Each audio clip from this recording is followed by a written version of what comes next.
Terça-feira, aqui no Contexto, você já sabe, é dia da coluna de Mário Sabino, ele já está aqui conosco. Sabino, bem-vindo, muito boa tarde. Boa tarde, Neila, tudo bem? Tudo ótimo, e com você? Tudo certo. Semana toda, já faz uma semana, né, no dia de hoje, que estamos falando sobre segurança pública e sobre essa mega operação que aconteceu no Rio de Janeiro aqui no programa. Hoje, terça-feira, faz uma semana, já entrevistamos o governador, já falamos aqui sobre CPI que vai ser instalada hoje, sobre a política, como ela se movimentou. Inclusive, Sabino, um ponto que eu queria tocar com você, interessante, é que o TSE deve julgar Cláudio Castro aí num dia interessante, julgamento marcado para hoje, isso porque a ministra Carmen Lúcia teve 4 meses para marcar esse julgamento, depois que a ministra Isabel Galotti, do Tribunal Superior Eleitoral, deixou aí livre, né, essas demandas dela, ela acabou deixando uma lista de demandas primordiais, porque ela vai sair do tribunal em novembro, ela se aposenta em novembro, deixou uma lista de decisões, enfim, que ela tinha ali a prioridade, entre elas essa decisão de julgamento aí de Cláudio Castro. Isso já tem 4 meses. Incrivelmente, um dia depois da operação no Rio de Janeiro, a ministra Carmen Lúcia resolve pautar esse julgamento para hoje, terça-feira, uma semana após o que aconteceu lá no Rio de Janeiro. Ou seja, a política também tomou conta desse cenário, do que aconteceu lá na mega operação no Rio de Janeiro na semana passada. Olha, Neila, eu não me debrucei muito sobre esse tema, embora ele seja relevante, porque eu estava mais, aliás, estou mais concentrado neste momento nas reações à mega operação policial da semana passada no Rio de Janeiro. Porém, eu creio que devem pedir vista, imagino, desse caso. De fato, parece ser mais do que uma coincidência. De qualquer forma,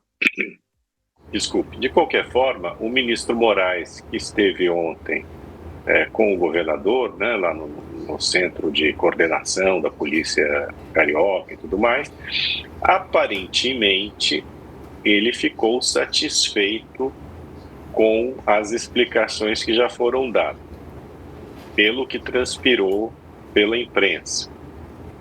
Se isso é verdade, eu imagino que deve esvaziar bastante também, né, além do pedido de vista, que eu imagino que vai acontecer, deve esvaziar bastante a sanha caçadora da esquerda do TSE. Imagino. Agora, já que você falou de esquerda, esse é o assunto que eu estou abordando esta semana, aliás, também esta semana, mas hoje especificamente, e é um fenômeno muito previsível, mas não deixa de ser curioso. A esquerda não aceita a ideia de que a população brasileira, os brasileiros gostam de polícia. Todas as pesquisas vêm mostrando uma aprovação alta, seja no plano nacional, seja no plano estadual, no caso do Rio de Janeiro, da operação, né? E as imagens que nós vimos, primeiramente no Fantástico, não sei se você assistiu, eu fiquei impressionado, foi uma ótima reportagem, aliás, fazia tempo que eu não vi uma reportagem tão boa na televisão brasileira. Eu fiquei impressionado, porque de fato aquilo não é uma operação, não foi uma operação policial simplesmente, foi uma batalha de uma guerra. E esses policiais são verdadeiros heróis, na minha opinião, porque, sinceramente, o empenho ali deles, eles resgatando os companheiros, os colegas feridos, sob intenso tiroteio, né, os bandidos não facilitarem em nenhum momento. Enfim, aquilo é uma operação de guerra, ficou claro. E ao verificar isso, a população, obviamente, não poderia deixar de apoiar. Quer dizer, os brasileiros, nós todos, mas especialmente aqueles que vivem nas favelas, e nas favelas cariocas isso ainda é mais dramático, eles não aguentam mais a criminalidade. A gente chegou num ponto realmente que é do insuportável. E olha, eu diria que o limite dos brasileiros é bastante largo, porque precisou chegar a essa situação para as pessoas começarem a, de fato, a se dar conta de que não é possível ir adiante, né, com isso. Então, assim, só que a esquerda, além de ter essa mentalidade de que todo bandido é vítima da sociedade, também não consegue entender que repressão policial, independentemente de iniciativas sociais que visem a melhorar a vida das pessoas, a ter mais Estado nas comunidades, a ter mais oportunidades também, a necessidade de ter mais oportunidades para as pessoas, nada disso elimina o fato de que é preciso ter repressão policial, de que não se pode ter impunidade. O melhor remédio para combater a criminalidade, o remédio preventivo, é esse, quer dizer, é policiamento, é saber o bandido ter a certeza de que será preso e que vai ficar na prisão, né, uma vez pego. Quer dizer, isso é um trabalho, tem um efeito, é um trabalho importante, necessário, vital, e que tem um efeito que é o efeito de desestimular o crime. A pior coisa que nós temos no Brasil é isso, quer dizer, é a incompetência de investigação da polícia, também, obviamente, tem também a corrupção policial, né, mas é essa impunibilidade geral e restrita, né? O sujeito, uma vez preso, também tem isso, a justiça acaba soltando. Aí a justiça diz, bom, é que também o trabalho de investigação da polícia é falho. Ok, né? Mas chega um momento em que isso não pode, quer dizer, todos os lados envolvidos têm que entender que não dá para continuar dessa maneira. E que a repressão policial, o trabalho de ir lá aprender, é tão importante quanto o trabalho preventivo, né? Não existem dicotomias, oposições, né, no combate ao crime. O fato é que bandido bom é bandido que não enfrenta a polícia, né, que aceita voz de prisão, mandado de prisão, e que vai preso. Bandido bom é bandido preso, né? Agora, se o bandido, como nós verificamos aí no Complexo do Alemão e no Complexo da Penha, enfrenta a polícia como se fosse uma batalha, uma guerra, e efetivamente foi isso que aconteceu, não dá para imaginar que a polícia não vá matar. É simples assim. O monopólio da força do Estado prevê isso. Prevê que a uma reação violenta possa-se ter também uma reação violenta à altura. É preciso que a esquerda aceite esse fato, né? E aceite o fato de que a população gosta de polícia. Polícia que age como polícia, não polícia que age como bandido, que age como milícia, evidentemente. Eu acho uma falta inclusive de respeito que nós estamos verificando hoje, são esses sociólogos, esses supostos especialistas em segurança, dizendo que a polícia, essa operação policial, foi para limpar o terreno para que milícias ocupassem os complexos de favelas. Olha, é um troço indigno dizer uma coisa dessa. 2.500 policiais, servidores, que sacrificaram, alguns com o sacrifício da própria vida, e que foram dispostos a enfrentar esses bandidos, eles não podem ser tratados dessa maneira, como se fossem também eles bandidos a serviço de milicianos. Não foi isso que aconteceu, né? E a população percebeu isso muito claramente, e quer isso, né? Que a polícia esteja presente e que, em determinados momentos, possa enfrentar esse bandido. Olha, eu me pergunto, e pergunto a você pode imaginar ter o Comando Vermelho no seu bairro Exatamente. armado até os dentes com fuzis. Você acharia isso normal ou você chamaria a polícia? Ou você esperaria que a polícia retirasse esses criminosos do seu bairro? Então vamos encarar a coisa dessa maneira, né? Sabino, eu queria fazer algumas ponderações do que você disse. Na sexta-feira, houve uma coletiva da Polícia Civil.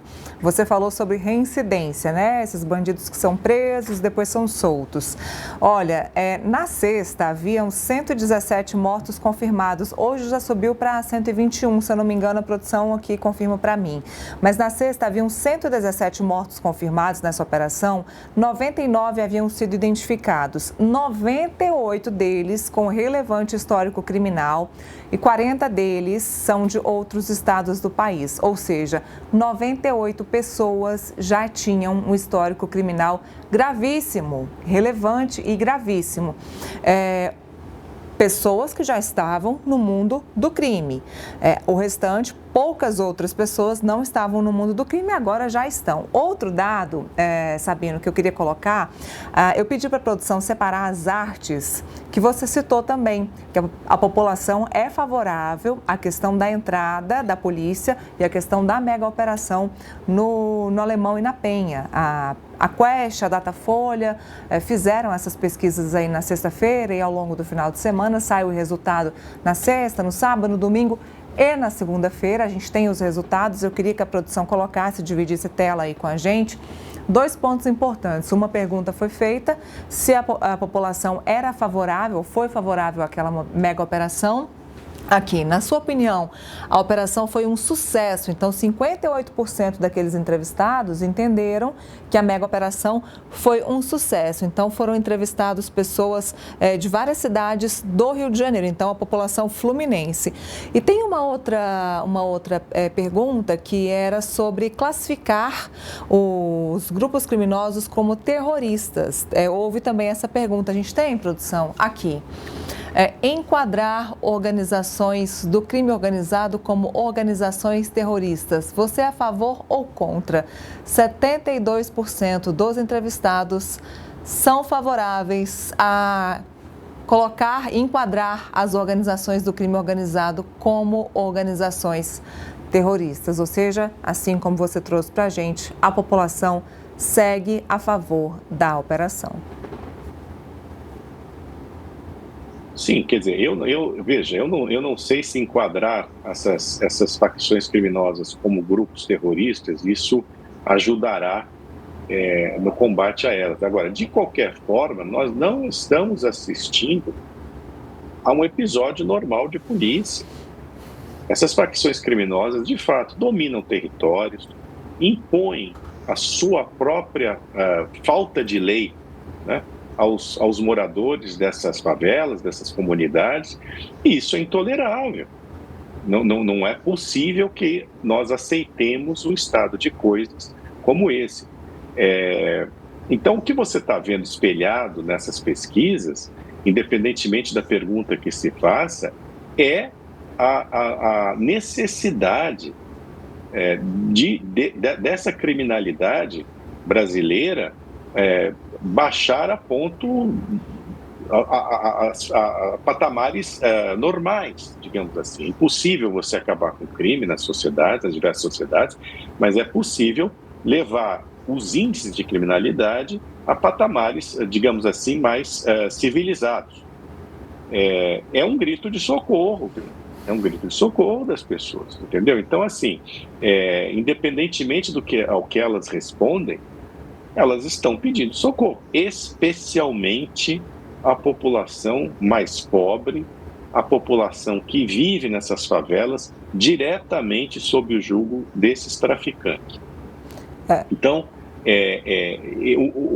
o dado ruim é que, independentemente dessa mega operação policial, não surgiu ninguém, seja na esfera estadual, seja na esfera federal, com um projeto, um plano de combate à criminalidade realmente efetivo. Ninguém tem projeto nenhum. O que nós estamos vendo aqui é a mais absoluta improvisação, né? Quer dizer, qual é o plano de ocupação dessas favelas?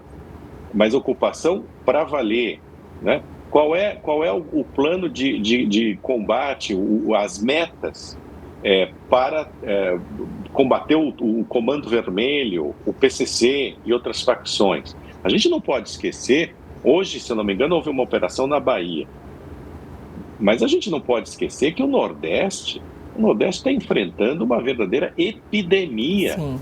de crimes que é protagonizada por essas facções e outras. Eu estou abismado que me parece que no Ceará essas facções estão tirando as pessoas de suas casas e não são poucas, né? Quer dizer, então o que é isso? É possível uma coisa dessa? É possível passar a mão na cabeça desses bandidos e dizer que eles são vítimas da sociedade? Aonde isso? Desde quando automaticamente a falta de oportunidades, a pobreza, leva ao crime?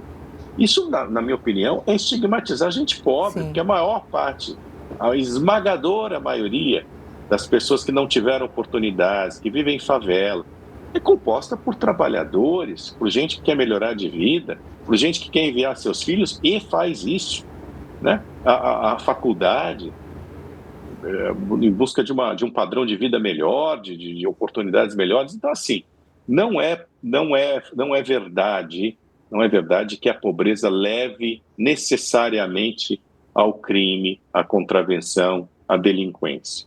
Não é verdade. Obviamente, é preciso que as pessoas tenham oportunidades, que as pessoas possam viver da melhor maneira possível, com serviços nas mais diversas áreas, educação, saúde, segurança, mas isso é porque a vida delas precisa ser melhor, não para que elas não se tornem criminosas, você entende? Não é essa a visão que nós temos de ter da sociedade. A criminalidade é uma questão de polícia, é uma questão de prevenir o crime, combater o crime, prender criminoso, deixar criminoso na prisão. É disso que se trata. Sabe, Sabino, que nessa semana, no final da semana passada e ontem, eu conversei com alguns parlamentares que estão aí ligados, tanto na CPI, que vai ser instalada hoje, do crime organizado, quanto na PEC da segurança, quanto na história aí do PL antifacção. E eu tentei, de todas as formas, fazer essa pergunta que você fez. Qual é o projeto que traz de forma prática o fim das facções, a entrada nas favelas, a entrada nos morros? Nenhum deles soube me responder. Todas as respostas eram respostas que me enrolavam. Todas as respostas eram respostas que traziam para uma outra questão. Ah, mas entenda, essa PEC é uma PEC que modifica a Constituição. Então, isso aí que você está falando tem que vir em projetos infraconstitucionais, tem que ser um segundo projeto. Então, nenhum dos 3 projetos que estão sendo discutidos hoje no Congresso Nacional sobre segurança pública tratam efetivamente disso que você trouxe. Nada, nenhum. Então, veja, qualquer coisa que você faça na vida, qualquer plano que você estabeleça, quanto a qualquer assunto, você tem que saber aonde você quer chegar. Certo? Então, qual é a meta? A meta é diminuir o tráfico de drogas em quantos por cento? 80%, 70%? É fazer com que o Comando Vermelho, o PCC e outras facções diminuam em quantos por cento? Qual a porcentagem que você quer que isso diminua? O que é possível fazer? Né? Eu disse aqui, cada estado tem as suas peculiaridades, por isso eu acho que não dá para ser o mesmo plano, mas é possível que, a partir dos planos estaduais, né, você amarre tudo para que você tenha um combate nacionalizado ao crime. Mas não existe plano se você não tem a meta. Né? Eu estou aqui parecendo a Dilma, mas é verdade, você precisa ter a meta. Não, entendeu? O que a gente quer? O que a gente quer? Né? Então, por exemplo, no Rio de Janeiro, quais são os pontos onde as favelas, onde o Comando Vermelho está instalado? Isso a polícia tem. Então, como é que a gente vai combater o Comando Vermelho em cada favela com as suas peculiaridades? Não é? Quer dizer, quais são as bocas que você precisa eliminar para que o Comando Vermelho perca poder, né? É óbvio que você tem que ir atrás dos chefes. Esse DOCA escapou. Então, eu espero, eu imagino que esse DOCA continue sendo uma prioridade, não apenas carioca, não apenas fluminense, mas nacional, porque eu imagino que esse cara saiu do estado, do Rio de Janeiro. Então, agora, vamos empreender? Que tipo de esforço para aprender o DOCA? Entende? Quer dizer, eu não acho que haja não haja objetivo. Eu acho que não há objetivos muito claros, metas claras. Entendeu? Quais são os personagens que a gente vai aprender? Enquanto a gente quer que diminua o crime dos diversos estados, como é que a gente chega lá? Isso não tem, né? A gente fica sempre na generalidade. Aumentar a pena de faccionado, eu sou a favor, mas se o faccionado não vai para a prisão, ou quando vai, sai, de que adianta você ter pena mais alta? Certo? Então são essas coisas que é preciso que se tenha, porque senão a gente vai ficar improvisando ou vai ficar com planos muito incompletos que não se comunicam, né? Eu estou falando aqui no caso dos estados, e aí vai acontecer isso, quer dizer, de tempos em tempos vai ser preciso fazer uma mega operação para entrar numa favela, né? E prender, ou se houver enfrentamento, matar dezenas de traficantes e criminosos. Enfim, agora é preciso, antes de tudo, e aí voltamos aqui ao início da nossa conversa, é preciso que esteja claro para todo mundo, independentemente da ideologia, esquerda ou direita, que bandido bom é bandido preso, certo? Enquanto isso não ficar claro, e que, se o bandido enfrenta, ele que arque com as consequências. Se isso não ficar claro para todo mundo, independentemente do partido, independentemente da ideologia, nada vai adiante. Infelizmente, nós temos, e aqui vou repetir, nós temos um presidente da República que acredita sim que traficante é vítima e que os usuários têm a sua parcela de culpa. Que fala, infeliz. Isso não foi uma gafe. Isso não foi uma gafe. Não adianta voltar atrás. Isso, se você tem um presidente e os seus áulicos que pensam dessa forma, vai ser impossível você combater o crime. Você vê hoje também a preocupação predominante, me parece, no Palácio do Planalto, pelo que se noticia, pelo que os caras falam, é eleitoral. Claro. Eles estão mais preocupados em minar o Cláudio Castro, e eu não vou entrar aqui no mérito se o Cláudio Castro é bom ou mau governador. Eles estão mais preocupados com isso, e com os governadores bolsonaristas, do ponto de vista eleitoral, do que em combater o crime. Você vê notinhas que eu acho imorais, né? Não as notas, mas o que elas mostram. É uma imoralidade absoluta. O governo federal torcendo para que tenha havido abusos policiais, né? Para enfraquecer o governador.